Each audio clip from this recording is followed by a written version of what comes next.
অঞ্চলে বাইরে হয়েছি, আমাদের টঙ্গী চর অঞ্চল। এটা আমাদের একটা চর অঞ্চল। দেখেন এদিকে কত সুন্দর একটা পরিবেশ, কিন্তু সমস্যা একটাই, এলাকার লোক খুব দরিদ্র। মাছ ধরে ভাত খায়, মাছ না পেলে ভাত খায় না। একজন আসছে মাছ ধরতে, আমরা তার সাথে একটু কথা বলার চেষ্টা করবো। এই যে ভাই, দাঁড়ান দাঁড়ান। ভাই আপনি এখানে আসছেন কেন? এখানে কি মাছ? বিভিন্ন ধরনের মাছ আছে এই জায়গায়। কিরকম মাছ পাওয়া যায়? শৈল মাছ আছে, টাকি মাছ আছে, কলসা মাছ আছে, অনেক ধরনের মাছ আছে। আপনি কি মাছ ধরতে আইছিলেন আজকে?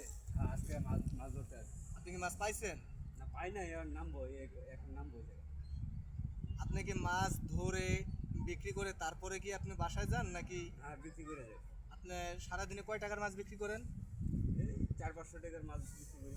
এই মাছ বিক্রি করে কি আপনার সংসার চলে? এই মোটামুটি চালাই যাইতেছি।